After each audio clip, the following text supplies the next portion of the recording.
For decades now, we have been lost in a matrix where television and movies have dominated our soul, and slowly but surely, they have started to rot our brains. But writing and books offer us an opportunity to restore the natural ecosystem of our brains. And today, we are going to hear from David Foster Wallace himself on why modern art in all fields has started to become mind numbing. And if you guys don't already know, my name is Ian, and Write Conscious is the headquarters of everything related to David Foster Wallace here on YouTube. If you guys want to watch over 75 videos on Wallace just like this one, check out the playlist down below. And let us now hear from Wallace. Quote, I had a teacher I liked who used to say good fiction's job was to comfort the disturbed and disturb the comfortable. I guess a big part of serious fiction's purpose is to give the reader, who, like all of us, is sort of marooned in her own skull,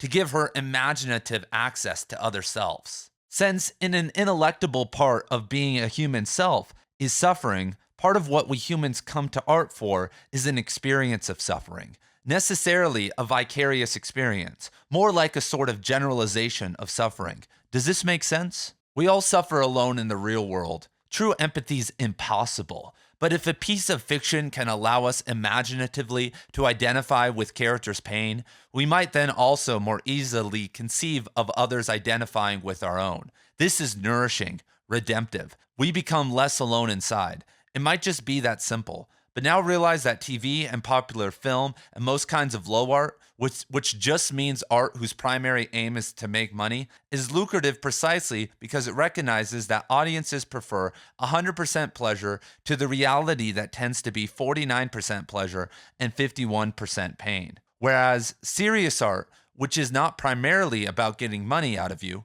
is more apt to make you uncomfortable or to force you to work hard to access its pleasures. The same way that in real life, true pleasure is usually a byproduct of hard work and discomfort. So it's hard for an art audience, especially a young one that's been raised to expect art to be 100% pleasurable and to make that pleasure effortless, to read and appreciate serious fiction. That's not good.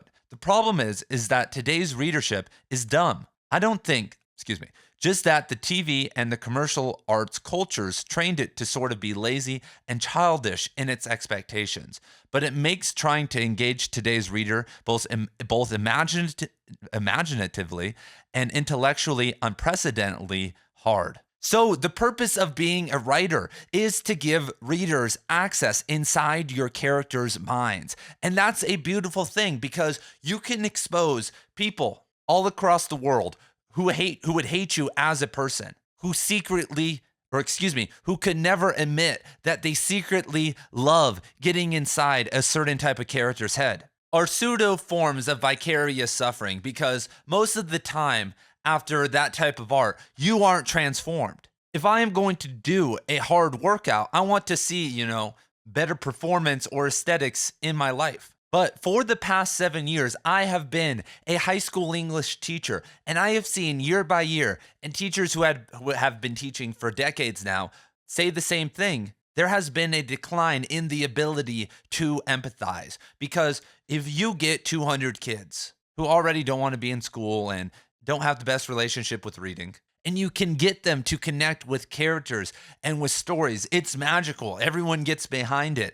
It's this odd social contagion that defies all logic because I had a class a couple years ago, and in the first quarter, we read Animal Farm, and less than 5% of the class cared about the book. They complained about it every single day. No one really learned very much. And so I got worried. I was like, damn, this is going to be a hard year. This is going to be one of these classes where every single day I'm going to walk in and someone's going to, throw something at me or cuss me out or something. Anyway, but second quarter, I gave them Lord of the Flies, and it exploded in their brain. It started to happen slowly, but suddenly 90% of them were into the book. They treated it like a reality show. When someone died or certain things happened, they couldn't believe it. And we started to really work out and talk about like the inner politics of school and of families and, end of the world scenarios and like kind of opened everything up. But that experience was a massive outlier. Because what happens when a class can no longer empathize?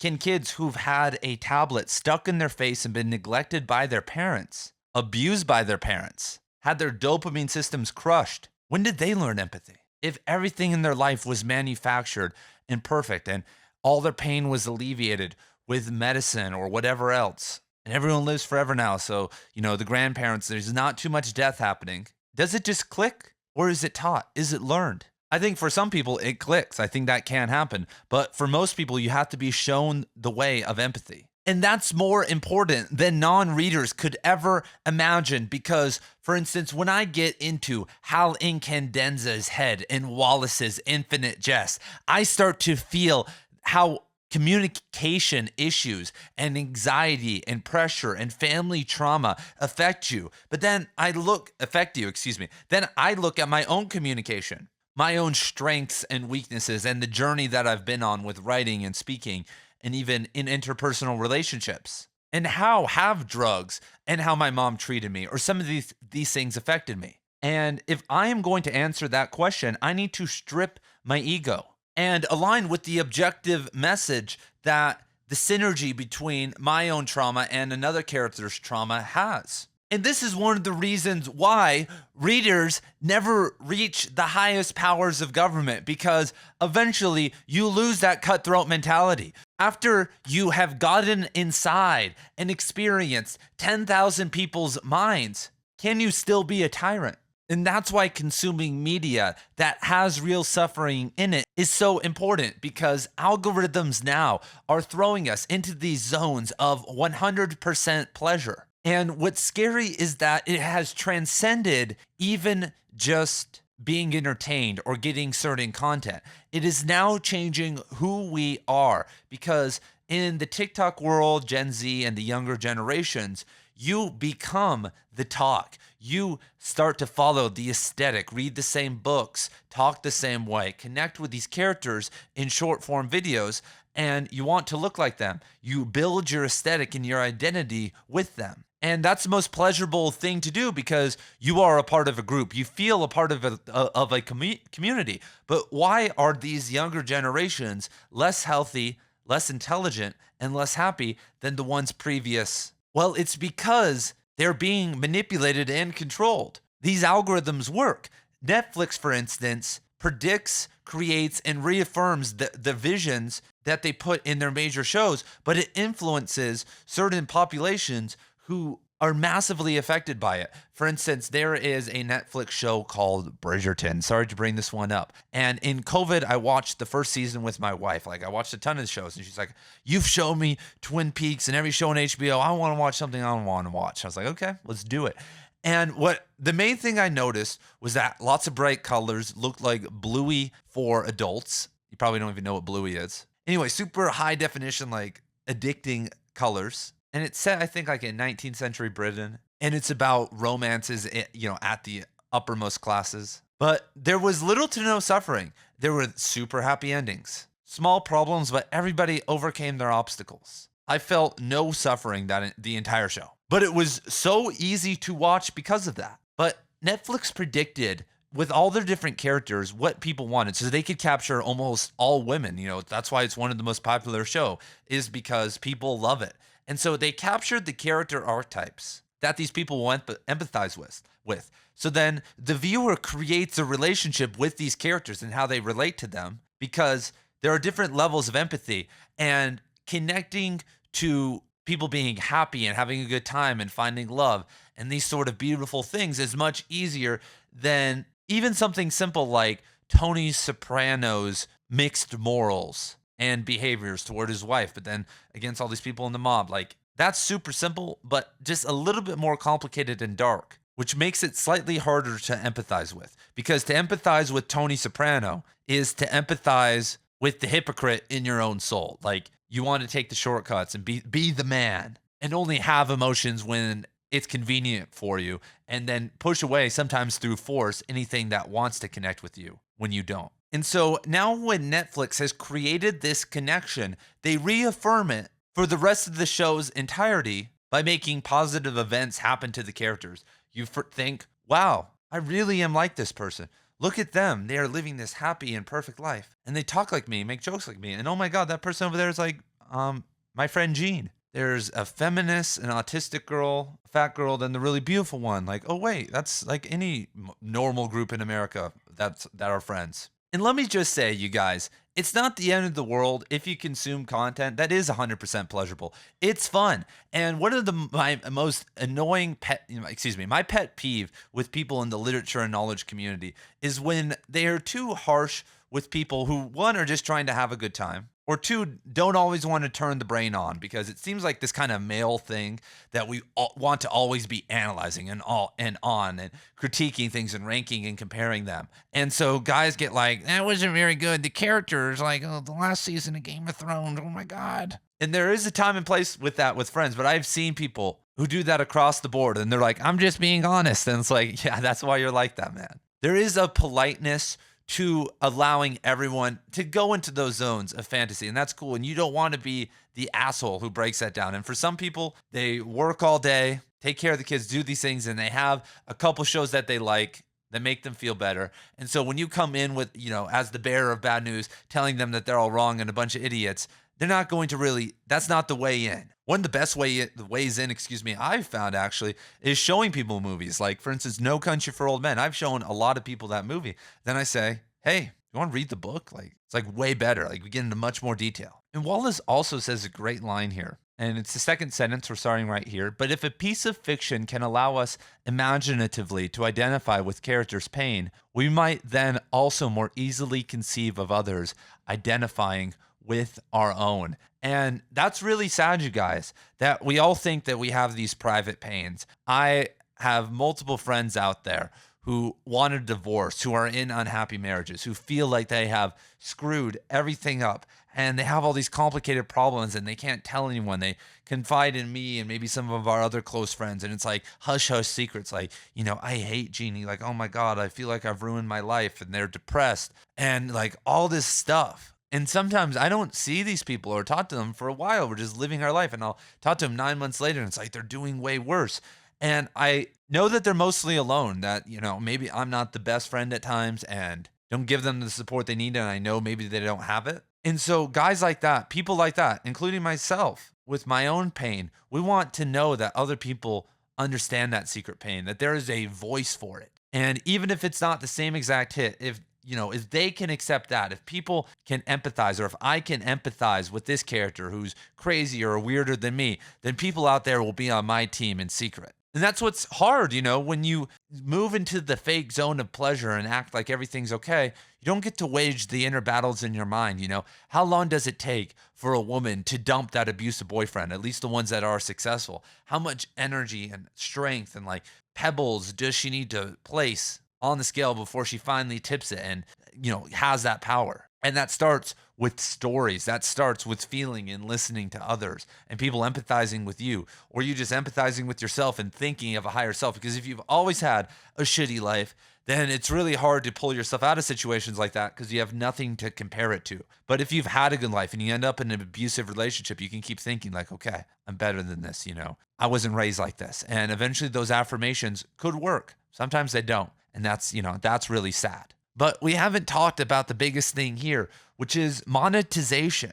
And it's weird when money enters the mix, because this is kind of true in the writing world, that if you go somewhere and you pay them, MFA program, a writing group, a writing workshop, whatever online person, and if that person told you, hey, you suck. What was that? Why did you make me waste my time reading that? Like, you need to just scrap this and like keep practicing, man. That's what I want to hear. I mean, that would be great. Like, okay, well, tell me what to do. Get me on track. Let's get it with the program. If I trust them as, a mentor or whatever, perfect. But a lot of people won't react like that. They will lose a lot of customers. Everyone wants to think that they are the best, especially with something like writing, a game that we've all been playing since a young age. All of us know how to write. We've compared ourselves to other writers while reading in school, to our higher self, the best writer that we are possible. All these little comparison games. It's a sport that's been going on, intellectual sport that's been, contested for tens of thousands of years, if not longer. And so even though the right thing for the writing coach or person reading your stuff is to tell you the truth, once money gets involved, it gets weird. And that's the same with movies. Even though the right thing is to create real art and support real artists and, give these visions light and love, that doesn't make the most money. That doesn't, there's only so much money and there's a competitiveness. And if there are companies and people who can make, super happy films or the pseudo shadow stuff that, mimic suffering, that, horror movies or terrible romances, any of that type of stuff, that's most companies' income. And I don't know what it is about us adults that want this. I remember as a kid, like when I'd watch shows, like I guess it was good, but you watch, I'm sure you guys had movies that you watched and they devastated you. You cried. Like, and I still cry at movies. But I do feel like when I was young, I was idealistic a bit more so than I am now, like all of us were. And so super happy, films that didn't have a lot of death and suffering, those felt good. So what happened? Why did we branch off and do this? And are we making a return? Is this return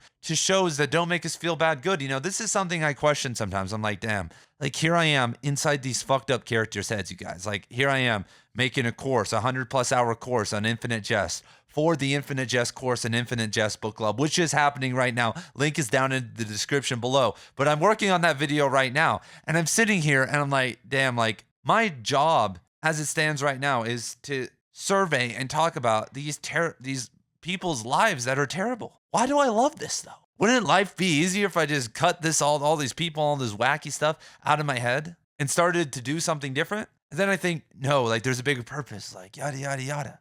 And it's a new day and I have a new shave. But when it comes to our lives, if you are going to engage with art that makes you suffer and grow, my wholehearted opinion is that you are going to have to go all the way.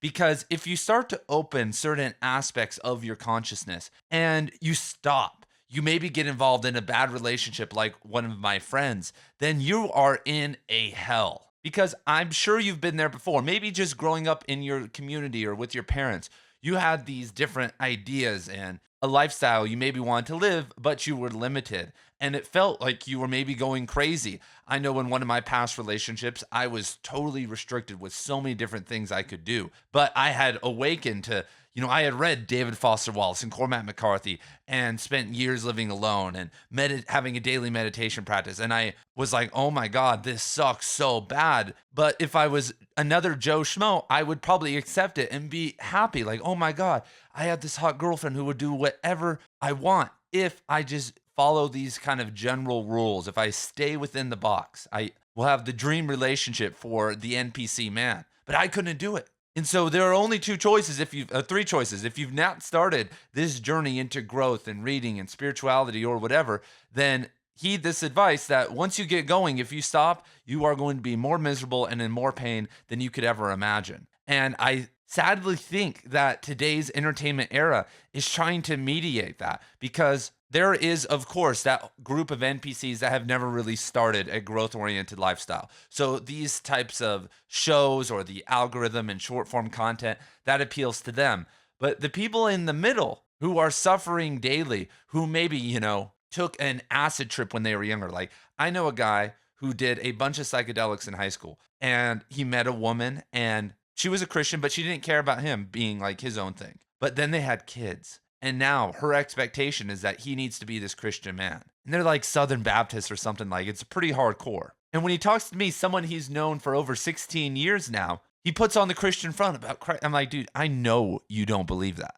I know what you've experienced. I literally have a video of that guy burning a Bible. There was like some party and someone had a Bible and he put gasoline on it and lit it on fire when we were like 16 years old, and he was doing kick flips over it. Like, I'm like, do you want me to bring that to the congregation next Sunday? But he's miserable because he's living a lie. He's read books. I remember him reading Crime and Punishment and Camus and a couple other people, and he's not the biggest reader now, but he knows. But he's now obsessed with social media and TV and like all these things that displace the energy, like anything except growth-oriented content. And Wallace at the end makes it also a good point. He says, I don't think today's readership is dumb. And I would agree that even though I was speaking earlier about my students' problem with empathizing, when I would start to get the students moving and pull them out of their laziness, a lot of the time they were smart. I mean, they're of the world. They've been in school. Like, even if their parents weren't great, like, they aren't idiots. But it's really a motivational thing. Like, why am I here? Why do I need to put this effort into analyzing? Because analyzing something is not easy. Like, let's just be honest. And if you've never done it before, it's like running a mile or something for the first time. If you're fat, if you've just not been training. And so to read even a page or two of something hard and actually look at it is taxing on them. And Wallace also says they're childish in their expectations, and that's for adults now. That's why Disney can get away with Star Wars, even though it sucks, and a lot of us know it sucks. People continue to watch it. That's why the Marvel movies and so many other things are consumed not just by kids, but by adults. And I would never diss on someone who wants to go watch Marvel and Star Wars if they have some other depth in their life. But if that's all they are consuming, I'm like, dude, this is made for children. This is all laid out for you. I understand there's some great writing and great special effects, and there's a bunch of money behind this, but their expectations have been trained for a certain outcome. And have also not been trained for some of the harsher realities of life. That's something that I'm noticing with a lot of the younger generation. You've seen this kind of with cancel culture and with other things, is that, and I will say it's on both the left and the right. I mean, at university, I had people, you're a fascist. That author you like, he's a fascist. How could you ever? And I've had so many people go crazy on me for just liking or being into a certain type of writing or author. But then I've also had parents, freak out about 1984, The Dead Poet Society, Slaughterhouse-Five, Fahrenheit 451. I mean, there's so many different books that you wouldn't think have anything wrong with them, but religious people, conservatives, freak out about it. And so when both sides are, not engaging with things that make them uncomfortable and make them different, in the long run, it makes them live in this false reality. I mean, that's what's really cool about Infinite Jest, for instance, is that we see characters that are down and out. We see heroin addicts and robbers and these things, or we see people who are screwed up, but at the top of life, Oren Incandenza, who is the punter for the Arizona Cardinals. Like, okay, he's got problems, but he's living a more idealistic life. Even things like racism, sexism, any type of prejudice, those types of things have all disappeared in modern publishing. And when they are, it's like there's always a political message behind it. Like, oh, look, this is bad. But in a real literature, when you go back, it's just how it is. It's just that they're writing, maybe the author's not a racist or a sexist or whatever, but they're writing characters who are actually that. And trying to make that disappear is one of the most dangerous things in the world. We always hear about literature being whitewashed, whitewashing things or erasing certain types of people. And that's why we need diversity quotas and all this. But if we don't realize all different types of people and perspectives and let authors write freely, then people are going to be on the lowest level, not in the upper classes most of the time, but in the lower classes, which a lot of the time, these people who are talking about diversity quotas and stuff, they don't actually care about the people on the ground who are in poverty, except to use them as to virtue signal and say, look, we're helping you, and make themselves feel better. But my favorite example of this is the hippie movement. So in San Francisco in the 1960s, a lot of people flocked all across the country, people from broken homes, men and women, but women, and girls, sometimes young, girls who were teenagers would come to San Francisco because they heard that it was this haven, and they'd show up and everyone did have flowers in their hair, and they were smoking weed and taking acid. And so they would get in with some of these groups and with some of these guys, but the guys had the tie-dye on and they were smoking weed, but they were really deep, underneath that all, like a crazy abusive person who just was putting on a front, and these girls would get roped into these relationships and be pimped out or be in these orgies and getting STDs. I mean, anything terrible that you could imagine, be in these abusive relationships and hooked on drugs. And that was actually more the norm on the ground of the hippie movement. And that's how Jim Jones actually got his big start up in Ukiah, because he moved his people about a couple hours north of San Francisco in Ukiah, is that once that whole movement went down, all these people wanted community. They wanted structure. They wanted religion. They wanted to return. They didn't want to go back to Kansas. So they're like, where do we go? And there was this Jim Jones guy who said, yeah, come up here. If you work, we'll give you a place to live. We're all a community. We have rules. We have standards. There's no drugs. And, Jim Jones was taking the drugs, though. And you might have to sleep with Jim, but, it's all right. And so if we erase the crazy people, if we erase the most controversial perspectives because they don't make money, because they cause a political uproar. If you publish something on Netflix that, even comedic things, even like a movie like Tropic Thunder or certain TV shows from the mid 2000s could never get published today or released today. And Tropic Thunder isn't the best example. But anyway, the people at the bottom, the people who are going to be consuming this and seeing this, the people in poverty, aren't going to actually see the reality of life. Like that Bridgerton show doesn't show a lot of the women who were 16 years old, having to get, have sex with 70-year-old men, and most of the time get raped by men, have no idea what sex is. They don't show, them getting beaten and like all these other types of things. Why not? That's what was happening. That's what happens in relationships to this day. If you are a woman, you should be contemplating and preparing to, see, figure out, hopefully prevent marrying someone that is a domestic abuser, but then understand what to do if they are, if you end up in a relationship with one. And so I know these are extreme examples that probably don't relate to us because my audience is 95% men who are in the middle class. But we are being prevented as artists from helping others. From writing consciously is connecting really to the creative ether or within to your highest potential as an artist. And pulling out a story that's going to help others. The greatest stories, and it may not happen in your lifetime, but all the legendary books back on the shelf that people love are from individuals who connected to a problem in society, a wave, as Wallace talks about. We're helping people conceive that they aren't the only person suffering from this. When you go back to Proust and Dostoevsky, they were the pioneers for the self-conscious writing, getting inside these characters' head and like getting super meta. And that was great because that was starting to happen. There was a point in time, everyone, where people weren't very self-conscious of themselves and like thinking deeply. This is still true today. There are some people who haven't experienced a deep amount of education, and it sounds, and I don't want to say it sounds nasty to say, but they don't have too much they're not really thinking of their own awareness and like functioning at that level. That's a skill that is taught and reinforced by culture. But European philosophy and Europe and Russia and that whole area, Russia and even Asia, was hitting this point where they were taking it to the next level because of the Industrial Revolution and all this expansionism and the whole history of philosophy behind certain individuals in literature. They finally had that opportunity to speak to a large group of people who were becoming awake, who had never been awakened before, who weren't the aristocracy. And that's a unique position we are in today, that the world is opening up to us with even AI and language, that you could write something, a blog post or something, or make a video. I hear YouTube's going to come out with a feature where this video, I'll just be speaking in Chinese, and that's super cool. So people in China who don't know English can listen to me right now, and that's mind blowing. But if we use technology in the right way, we can help people access very helpful content and experiences in art who, without AI or technology, pretend the internet and things never got, it just didn't get invented. It would take 100 years, 150 more years, just through the progress of, even radio and the television, to be able to reach people in some of the more outer reaches of society or in deep poverty. Anyway, thank you guys for being here. What are your thoughts on this? What are you doing to prevent this? How are you stepping into the game? I would love to hear, and I will see you guys in the next video.